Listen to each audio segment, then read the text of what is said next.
Very good. Right side वाले में तकलीफ हो रही है? हाँ, इधर वाले में, हाँ राइट साइड वाले में। तकलीफ बढ़ती जा रही है दिन पे दिन, है? हाँ दिन पे दिन बढ़ती जाती है। और झुक के चलना पड़ रहा है बेटा? जितना चलती हूँ तो उतना ही और ज्यादा झुकना पड़ता है। आओ नीचे जमीन पे पालती बना के बैठना वगैरह? नहीं, वो पालती भी नहीं मार पाती हूँ और ना ही बैठ पाती। मूवमेंट पूरा खत्म हो गया है इसका। हाँ।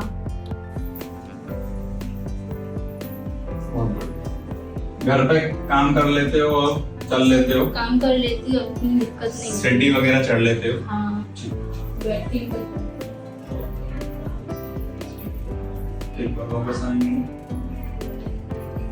First class.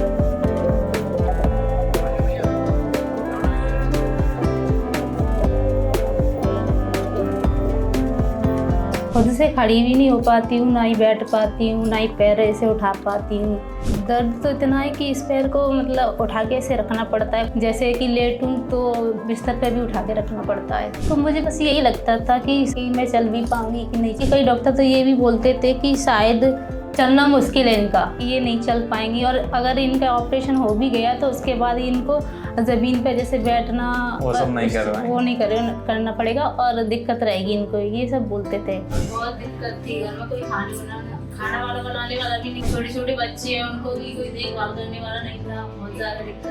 अब तो मेरे हस्बैंड तो खाना भी नहीं खा रहे थे, तब था कि ऑपरेशन पता नहीं कैसे होगा क्या होगा। अब तो सब बहुत अच्छा। क्या नाम लिखते हैं? Uma. Uma, right side hip में तकलीफ हो रही है? हाँ, राइट साइड। और आप एकदम नॉर्मल कितने दिन पहले थे? नॉर्मल एकदम कुछ तकलीफ थी नहीं है आपको? मार्च तक थी।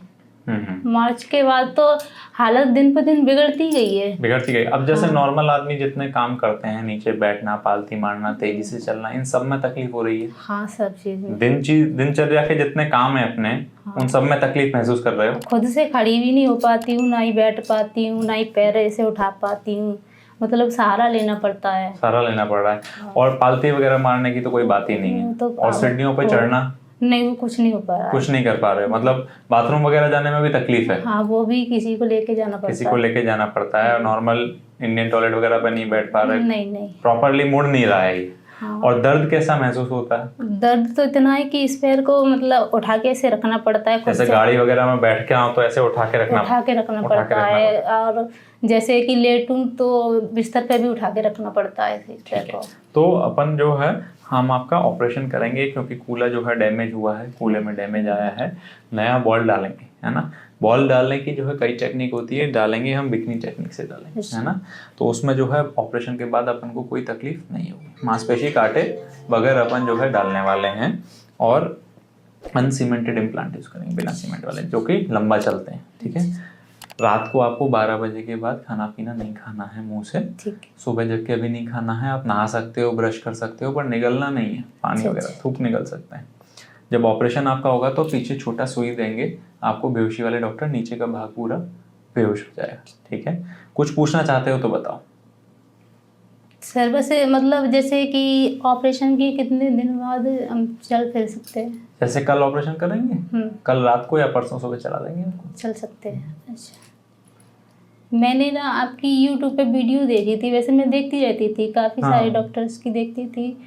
तो मुझे बस यही लगता था कि शायद कोई पता नहीं कैसा कर पाएगा, कि मैं चल भी पाऊंगी कि नहीं चल पाऊंगी, कहीं नहीं रह जाए। हाँ, कई डॉक्टर तो ये भी बोलते थे कि शायद चलना मुश्किल है इनका, ये भी बोलते थे। हाँ कि ये नहीं चल पाएंगी, और अगर इनका ऑपरेशन हो भी गया तो उसके बाद इनको ज़मीन पे जैसे बैठना वो सब नहीं करवाएंगे, वो नहीं करना पड़ेगा और दिक्कत रहेगी इनको, ये सब बोलते थे। कोई दिक्कत नहीं रहेगी। तो मैंने आपकी यूट्यूब पे वीडियो देखी थी, तो मैंने उनको बताया, अपने हस्बैंड को बताया मैंने कि ये देखो सर की ये वीडियो में है।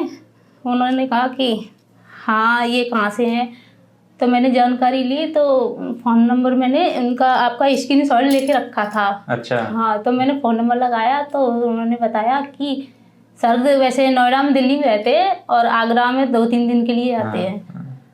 तो ऐसे उन्होंने कहा तो ठीक है हम आगरा में दिखवा लेंगे। तो ये फ़ोन के माध्यम से हम यूट्यूब की जानकारी से यहाँ पे आए थे। चलो ये भी एक, वैसे तो फ़ोन के काफ़ी नुकसान है पर ये एक फ़ायदा है कि सही इलाज मिल जाए हमें, है ना। क्योंकि ज़्यादातर जो टेक्निक से होता है वो साइड में से चीरा फाड़ करके होता है, उसमें फिर सारी मांसपेशी कट जाती है, तो ये कोई स्कोप ही नहीं है नीचे बैठने का, फिर मना करना पड़ता है। ठीक है, चलो एक बार जो है आपको हम जो है सीढ़ियों पे और चलवा के देखते हैं कि आपकी कितनी कंडीशन है, जैसे कि अपन ऑपरेशन के बाद कंपेयर कर पाएँ, है ना। आ जाओ बेटा, सपोर्ट दे दो आप, कोई बात नहीं। वॉकर या व्हील चेयर चाहिए? नहीं ठीक, जाओ धीरे धीरे जाओ। वेरी गुड,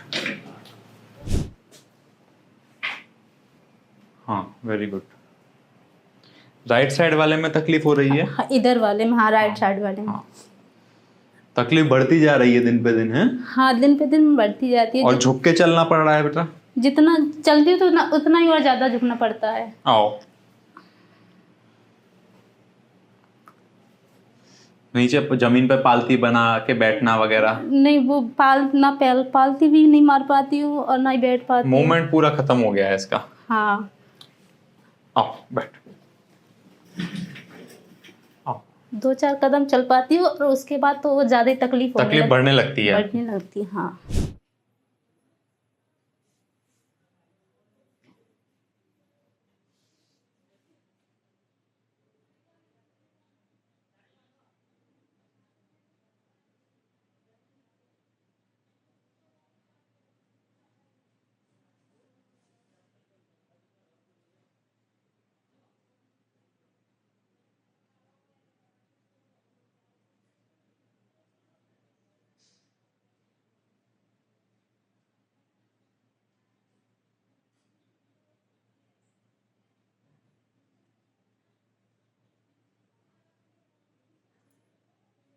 इस साइड सर्जरी किया है मम्मा? ठीक, 3 महीना लगभग हो गया।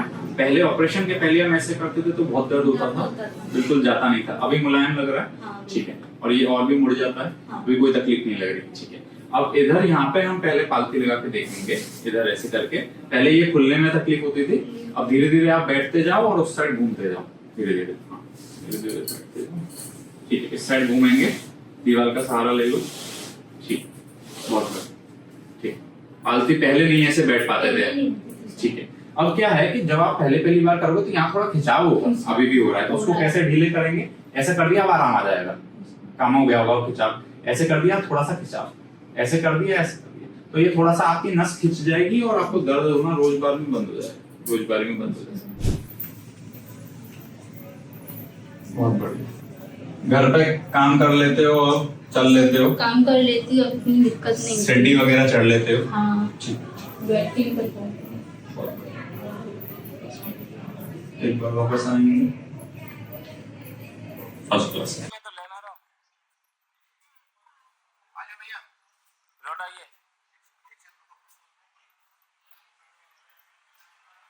तीन महीना हो गया अम्मा। कहाँ से हैं आप लोग? बाहर जयपुर से। बाहर से हैं। और ऑपरेशन के पहले कितने टाइम से तकलीफ हो रही थी? पहले 2 साल पहले हुई थी सर, उसके बाद में दवाई लेती रही तो 2 साल तक फिर नहीं हुआ था, फिर एकदम से अचानक ही दर्द ज्यादा बढ़ गए। और जैसे आप आए थे हमारे पास तो बहुत लचक आ रही थी, तकलीफ बहुत ज्यादा हो रही थी।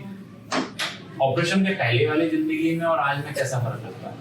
तो सर मतलब कैसे बताएं, बहुत दिक्कत हुई थी, ज्यादा दिक्कत थी, बहुत दिक्कत थी। घर में कोई खाना वाला बनाने वाला भी नहीं है, डेली के काम में परेशानी हो रही थी, और छोटे बच्चे हैं, उनको भी कोई देखभाल करने वाला नहीं था, बहुत ज्यादा दिक्कत थी। और फैमिली भी परेशान हो जाती है जब घर में कोई ऐसा परेशान होता है। तो अब सब खुश हैं?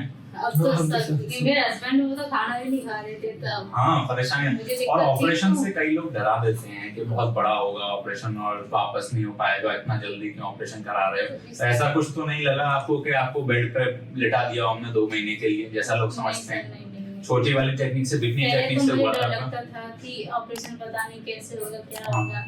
तो ये डराते तो हैं लोग। डॉक्टर भी बोल देते थे कि ऑपरेशन होगा इनका, तो मतलब ये बोलते थे कि ऑपरेशन होगा, तो मुझे ये लगता था कि कहीं दादा कुछ और गड़बड़ ना हो जाए। सबको ये लगता है कि जैसा है उससे भी और खराब, चल पाऊंगी कि नहीं, बैठ पाऊंगी कि नहीं। पर अब कैसा लग रहा है? अब तो सब बहुत अच्छा। कभी कभी अब तो भूल जाती होगी कि ऑपरेशन हुआ है ना?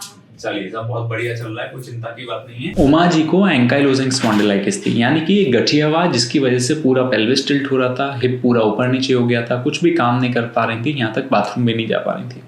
जब इनकी हमने सर्जरी करी MIS टेक्निक से, उसके बाद में आज ये सारे काम कर पा रही हैं, नॉर्मल चल फिर पा रही हैं, सारे काम नॉर्मल कर पा रही हैं। पालथी वगैरह लगाना भी इनके लिए मुश्किल हो गया था।